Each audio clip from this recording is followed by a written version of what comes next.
whole thing started with Poland's initiative in 1978 to try to get the 1959 Declaration on the Rights of the Child.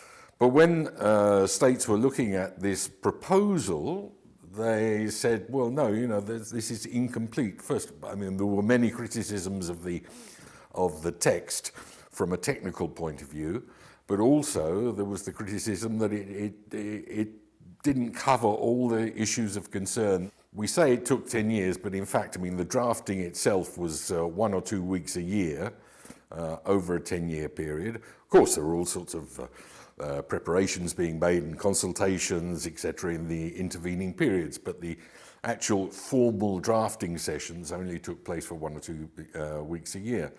It's important to realise that name and nationality were already rights recognised in the 1959 Declaration. And then something quite astounding happened that I find extraordinarily emotional for me, and that is when the dictatorship in Argentina was finally overthrown in the mid-80s. Argentina sent a delegation to the drafting committee.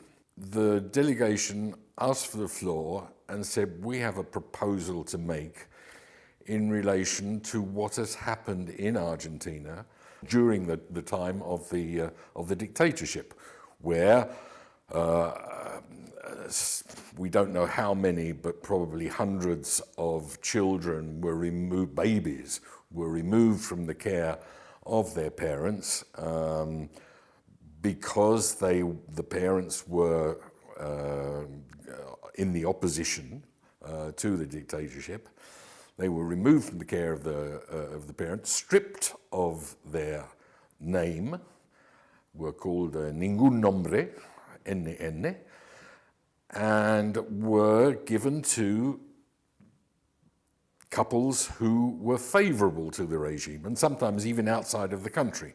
The response of the new Argentinian authorities was to say, this must never happen again, and we have to get something into international law that will, it never prevents totally, but at least will recognise that this can be a problem and that we need to address it. So they made a proposal which was that if a child was stripped of his or her name, stripped of his or her family relations, then the state had in an illegal way, of course, then the state had the obligation to do everything to help restore that child's identity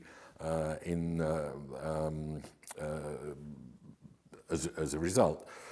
In other legal systems outside, in particular outside of Latin America, the concept of identity was not clear. And that's why in the convention we now have the child's identity, including name, nationality, and family relations, because the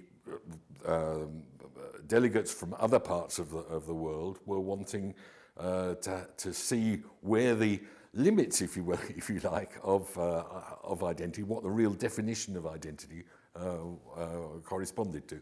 So that was the attempt to define identity for states where it was not a legal concept. It was decided that name and nationality should be within the definition of identity, and that family relations should be added to ensure that there's no arbitrary removal of a child from the family and the destruction of links with that family. In particular, I think on a social level, But obviously, the importance or the negative importance for a child of being removed and totally cut off from knowledge about his or her family, that has massive implications in terms of terms of that child's future, and one can only assume that genetic issues are of great importance in this.